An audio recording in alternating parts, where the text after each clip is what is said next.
Assalamu alaikum. Биздин YouTube каналдын катталуучулары жана жалпы эле мугалимдер. Сиздер үчүн бүгүн сонун бир видеону кыргызча түшүнүктүү, кыска жана нуска кылып даярдап көрсөтүүнү туура көрдүм. Ал кандай десеңиздер, учурдагы кырдаалга байланыштуу аралыктан окутууда биз окуучуларыбыз менен кайтарым байланыш кылган кезде алардын темабызды канчалык түшүнгөнүн билгибиз келген кезде биз алардан тапшырмаларды кантип сурап алабыз жана аларды кантип текшеребиз, тест алабызбы, ошолорду көрсөтүп берем. Компьютерибизде же телефонубузда колдонуп аткан интернет браузерибизге киребиз. Мен Google Chrome'ду колдонуп жатам. Бизге кирген кезде, интернетке кирген кезде Google'да негизги бети чыгат. Негизги бетинде ушул нерсеге көңүл бурушуңуз керек. Сиздин өзүңүздүн аккаунтка катталган болушу керек. Же бул жерде бир аккаунт катталган болушу керек. Мына меникин көрүп атасыздар. Турат Алыбаев, turat43gmail.com деп менин аккаунтум чыкты. Демек, мындай болуп турган болсо, анда биз бул жердеги белгини басабыз. Приложение Google дейт. Бул жерде Google'дун бизге көрсөтүп жаткан кызматтары бардыгы ушул жерде экен. Биз эң негизгиси бул тестти түзүүдө диск деген жерге киребиз. Диск деген жерге кирген кезде бизге создать деген бөлүм көрүнөт. Создайтты басабыз. Биз бул жерде эң биринчи папка түзүп алганыбыз жакшы болот. Биринчи папкабыздын аты мен 11-класстар деп жазып койдум. Создайтты басасыз. Андан кийин байкаган болсоңуз, сиздин Google дискиңиздин ичине 11-класстар деген папка даяр болду. Бул 11-класстар деген папканы кадимки компьютериңизде папка ачкандай эле мышкаңыздын оң жагын 2 жолу басып, папканы ачасыз. Ичи бош. Эми кайрадан создайтка келгенде, еще деген жерде эң үстүндө Google форму деп турат. Ушуну басасыздар. Google формага келгенде, меники бул жерде тилин кыргызчага которуп алууну дагы сурап жатат. Мен кыргызча которуп алып колдонуу мага ыңгайлуу, бирок көпчүлүгүңүздөрдүкү орусча болгондугу үчүн орусчасын көрсөтө берем. Новая форма деген жерге биз буга чейин даярдап койгон бул жактагы тестибиздин темасын көчүрүп келип коюп алабыз. Окшоштуктар жана сүйлөмдөрдү толуктоо тести. Эми өзүңүздөр жазсаңыздар да болот. Описание дейт. Бул жерге 11-класстар үчүн деп жазып койсом да боло берет. Жазбаса дагы боло берет. Не обязательно деген бөлүк экен. Вопрос деген жерге келип, биринчи текст строка деген жерди белгилеп алабыз. Андан кийин бул жерге аты жөнү дегенди жазып коюшубуз керек. Бул обязательный вопрос дегенди белгилейбиз. Муну сөзсүз жооп бериши керек болот. Андан кийин плюс деген белгини басып, өзүбүздүн бул жакта түзүп койгон тестибиздин биринчи суроосун алып келип, вопрос деген жерге чаптайбыз. Бул жерге чаптаган кезде мен клавиатура менен кыска жолдор менен чаптап атам. Сиз ставить дегенди да бассаңыз болот. Мышкаңыздын сол жагын басып, ставить десеңиз да түшөт. Андан кийин варианттарды аласыз.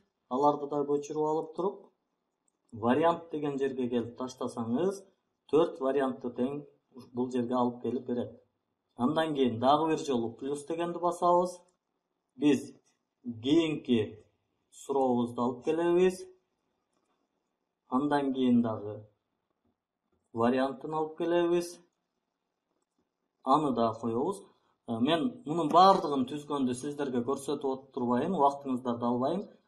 Сиздер дагы өзүңүздөр практика кылып, иш жүзүндө өзүңүздөр көрөсүздөр.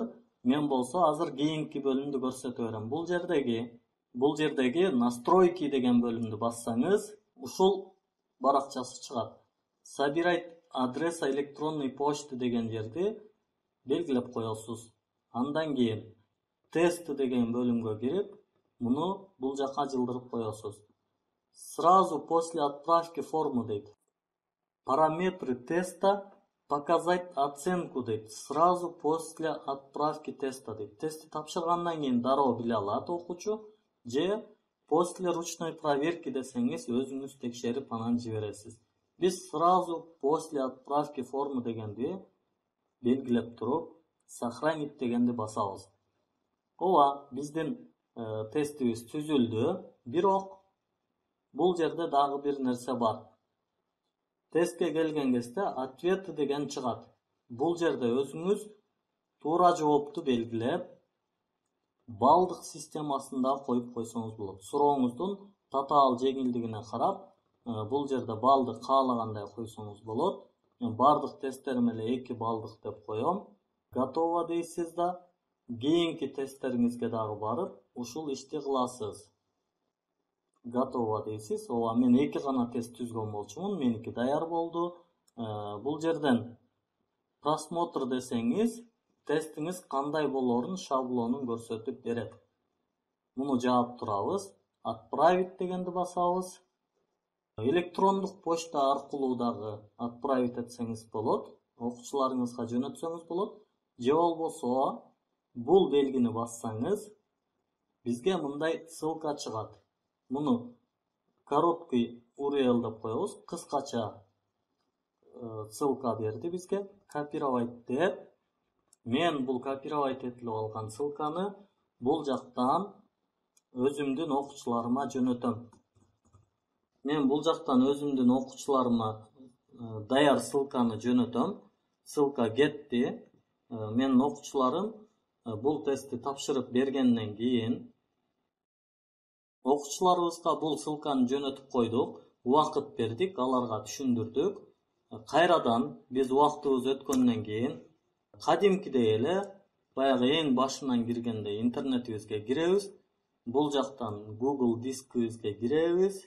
Биздин бул жерден 11-класстар деп убакыт бердик, аларга түшүндүрдүк. Кайрадан биз убактыбыз өткөндөн кийин кадимкидей эле баягы эң башынан киргенде интернетибизге киребиз. Бул жактан Google дискибизге киребиз. Биздин бул жерден 11-класстар деп түзүп койгон папкабызда новая форма деген тестибиз бар эле. Бул жерге кирип, жооптор деген бөлүмдү караган болсок, биздин бир окуучубуз тестти тапшырган экен. Биздики 2 гана жооп болчу. Кимдин жооп бергенин көрсөк болот. 4 балдыктан 2 балл туура кылыптыр. Ушундай кылып көрө бересиздер. Бул жерден жоопторун көрөсүздөр, урматтуу мугалимдер. Окуучуларыңыздар менен кайтарым байланыш кылганда сиздерге бул жеңилдик болот деген ишенимдемин. Баарыңыздардын ишиңиздерге ийгилик каалайм. Кыргызстаныбызга кызмат кылган эң жакшы окуучуларды даярдап чыгара бериңиздер. Чоң рахмат, жакшы туруңуздар.